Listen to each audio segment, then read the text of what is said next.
from 3rd grade to 8th grade was on the street. We would play flag football, these long white tube socks on both sides. And we were diving for balls, we were running in the cars. If we weren't fighting afterwards, he was fighting with Mark. Mark was good though, Mark was good, he was soft. Brian, where's Brian at? I see you, Brian. Man, they went after it. Oh, to hear you guys became best friends, it just means everything. So those years of 3rd grade to 8th grade, it was a blur now, obviously, but we lived right behind Smitty's. He always knew when it was Smitty's anniversary, we'd go up there for cake, and for a week we would just pound cake. Many trips to golf and stuff. We started walking across the field. Then we started to ride our bikes, and then we got our cars, we started the cruise. So those were good days. Going into high school, we got to talk about high school, Cortez High. Again, because I was never on his team from 3rd grade to 8th, I couldn't wait, freshman football, to have him on my team. But I also had him in PE, and he never let up. He kept going at me, kept going at me, kept going at me. It was crazy. I remember bench was everything back in the day. So we would always compete with each other, who benched the most. So he was always ahead of me in that too. So we would battle that all the way up to senior year. But his junior year, he got voted into what we call Mr. Systematic, and that was voted on by your peers, top 2 people in your class, in your PE class, your weight training class, who had the best body, the biggest, arms, that type of thing. And he got voted in, and I was a little hurt by that. Take a piece of tape and put it over your face, and then during lunch that week, you got to vote for the 15 people that were on. Well, because I wasn't voted in, and I knew Greg had a little mole right here on his chest, started passing the word around that's Carney right there. And we all had nicknames, Carney, Banny, Witt, Schmitty. He ended up losing, blaming me again, didn't talk to me for 2 or 3 days, but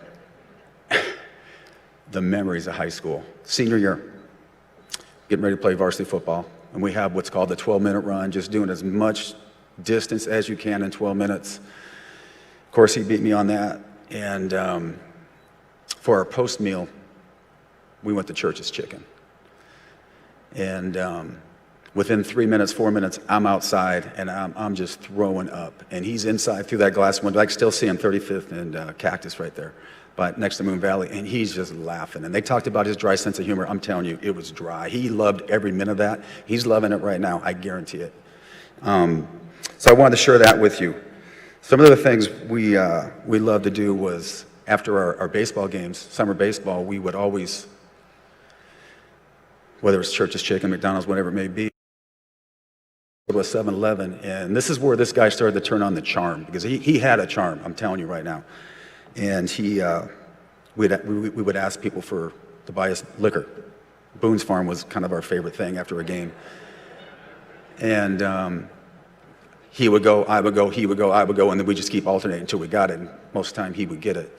And then I don't know where he came up with this, but we always picked a pool at an apartment complex that we go swimming at afterwards.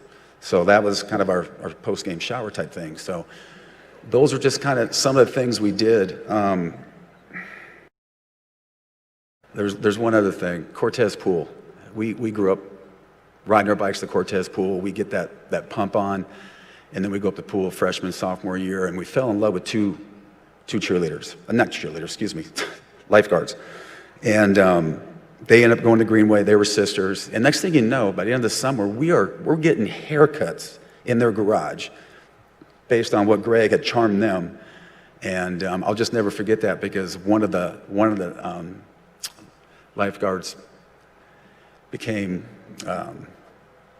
married her high school sweetheart, had some kids, and their kids ended up going to Mountain Ridge where I teach, and we became very, very good friends, and her son's on the police force, and it's just such a small world. Greg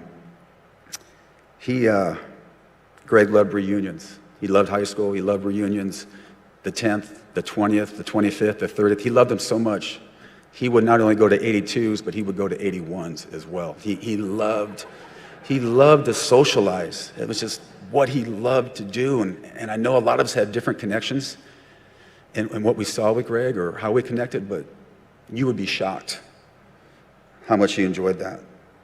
His work ethic was off the charts. He always had a job, sometimes two. We were busboys at Garcia's, and he was the ultimate busboy, of course. But then we moved on to Days Inn, and this is where the charm really came in. I think we were seniors, and maybe a little bit of, somehow he got the master key to the hotel rooms. And we end up throwing a toga party on a Friday night. We got one of those adjoining rooms, so we had two rooms. I don't know where he got the key. Some of that detective work probably came in, started then. And we had a blast. Mattresses were going out the windows. It was insane. Went to work Saturday morning. This was Friday night. Went to work Saturday morning and scared to death. Scared to death. And I saw him. He's like, no problem. Don't worry about it. I go, what do you mean? He goes, I've already talked to the boss. I've already talked to the manager. I go, what do you mean? He goes, yep, I talked to the manager. He said that he loved us. I said that we're sorry and we're good to go. I mean, that was the charm that this guy had. So I wanted to make sure I shared that, and I asked permission to embarrass him a little bit. He worked at Taylor Rentals. This guy, such a loyal friend, amazing friend. College, I ran off to play football, and I asked him to sell my truck. I had a red Chevy Love, 74 Chevy Love, and it was legendary, and you couldn't give this thing away. So he went on a Sunday. He worked for Taylor Rental now. On a Sunday, on his own time, and probably the ugliest red you've ever seen, but he got out there, hooked it up, painted it up, ended up selling it for me. I mean, those are the kind of things he would do for anyone. So I wanted to make sure I talked a little bit about that. I believe Greg was a man after God's heart. We started attending St. Jerome's our second year out of high school. He ended up making his first, he was confirmed, made his, confirmed First Communion, and laid his eyes on Ann for the first time there. And we went to a lot of retreats. We got heavily involved, and he never stopped being involved after that, which says a lot about him. He was a pillar in that community. This guy was amazing. And then family became a priority, careers became a priority. We were 2.5 miles apart, still stayed in touch, graduations, weddings, those type of things. But, obviously regretting now, but I didn't reach out as much as I probably should have. I don't wish that on anybody. But we even shared God-parenting roles. Greg was a godparent to my daughter, McKenna, and Rachel's my goddaughter, and what a gift that is. And that even got competitive every Christmas. And I just feel bad for Rachel, because every Christmas, Greg was usually first at the door, and his gifts were necklaces, bracelets, whatever, flowers. Mine was always that $25 gift card Visa from Arrowhead. So, as my wife said, Kevin, you got a lot of making up to do. And yes, Rachel, I'm on my way, girl. I'll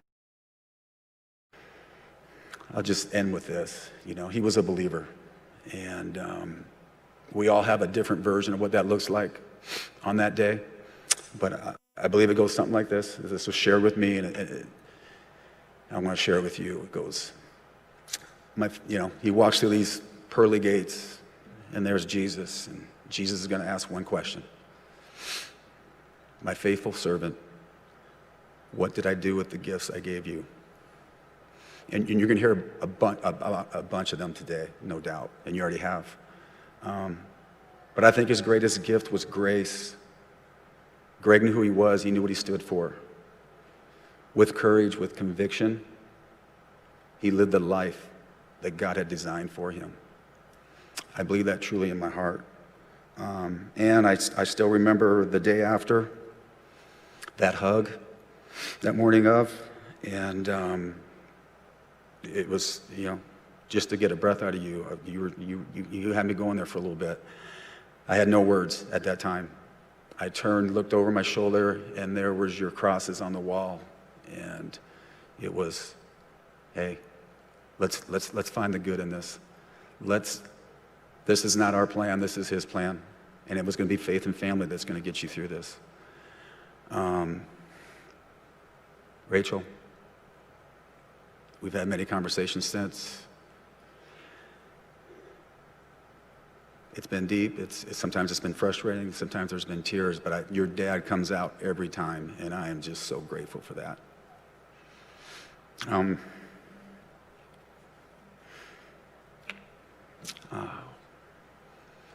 For all you first responders out there, keep doing what you're doing. He wants to raise you up. It's not about him. It's about you. That's all he wanted. That's all he ever wanted. There's no time like today, right? Keep running toward that storm. We know that no others will. You are loved. You are respected. You are revered. I want you to know that. I'm going to finish with this quote. Never forget that what is done for ourselves will be one day forgotten, but what we have done for others will be remembered for eternity. Greg was a warrior. Keep serving. You were designed to serve with others, and do it with grace.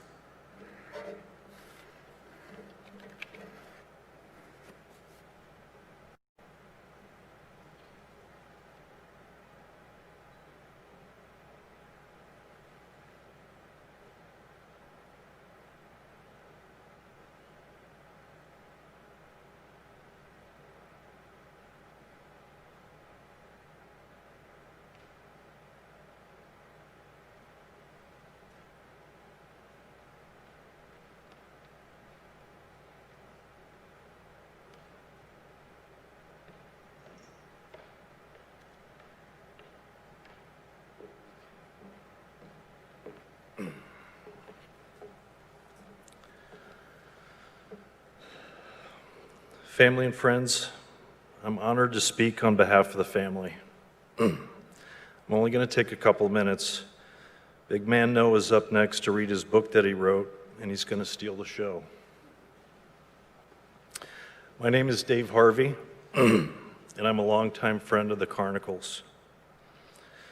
I first wanted to take a moment to thank God for his grace that Marissa Dowen and Alicia Hubert are still with us, and I pray for their speedy recovery. I hope they're here today. I want to thank all of the officers that were out there at the scene. What a horrible tragedy. Annie, Cece, Rachel, Veronica, Greg's brothers and sisters, Mark, Denise, Brian, and Kim, and Greg's mother and father, Hope and Gary. I am humbled to be here today to say a few words about Greg. In 1990, after a few months on the department, I was shot in the line of duty. When I came back to work, Greg was assigned to me to ride two-man and look after me for the first couple of weeks. The first night back, Greg and I had to go to a stolen vehicle call. Every few seconds, I was turning around, looking over my shoulder. I was a wreck. After we finished the call, Greg just looked at me with that smirk. "So you gonna be okay?" I said, "Man, I don't know." And he looked at me and he said, "Suck it up, Buttercup." That was the start of a 30-year friendship. A few years later, on a Christmas Eve during day shift, Greg and I were involved in an incident where we were awarded the Medal of Valor. A suspect had forced his way into a home and held 3 adult sisters hostage. and at gunpoint. As everything was being set up, shots began to ring out. Greg and I, along with others, made entry and confronted the suspect, tackling him and taking him into custody, saving the sisters inside. Hours later, we were both at church with our families.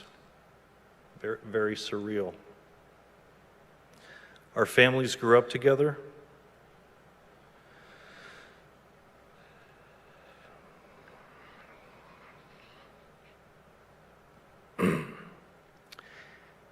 Annie and Greg had Cece. I don't remember the particular order, but my daughter Drew was born. Annie and Greg had Rachel. My son Daniel was born. Annie and Greg had Veronica. Annie and Greg had John. I asked Greg, "You do know how this is happening, right?" And with that dry sense of humor, just looked at me and said, "We're Catholic, what do you want?"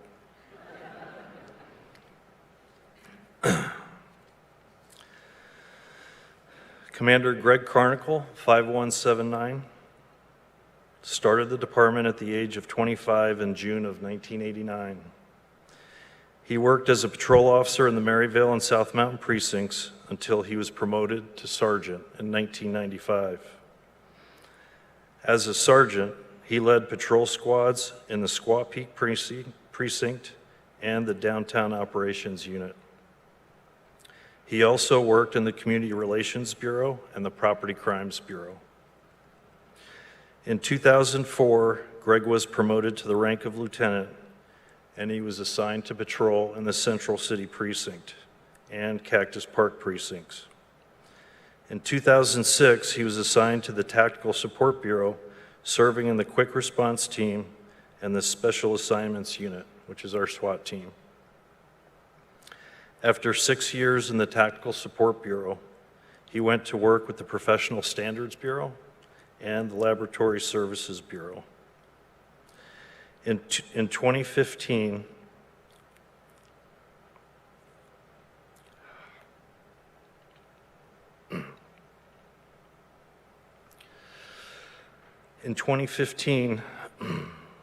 I had the honor of pinning his stars for his promotion to commander. He then was assigned to the Desert Horizon Precinct and then to the Property Management Bureau. Most of you know that Greg was a graduate of the FBI National Academy. Last year, the Arizona chapter of the National Academy hosted the national conference here in town. Greg was responsible for transportation, getting folks to and from the airport and to restaurants of their choice throughout the conference. He made a very good impression and was an integral part of the success of the conference. In June of 2019, he went to Chief Williams and asked her if he could work in patrol as Car 4, a cop's cop. He mentored young lieutenants and ran the city at night. On March 29th, 2020, Greg left us doing what he enjoyed. And I will argue with you, not what he did best. He was a great cop. He was a great leader and a great friend to many. But what he did best was being a son, being a brother, being a husband, and a grandfather. Annie, Cece, Veronica, and John. Your father and I spent many years growing up on the department. Growing as friends, we talked about everything.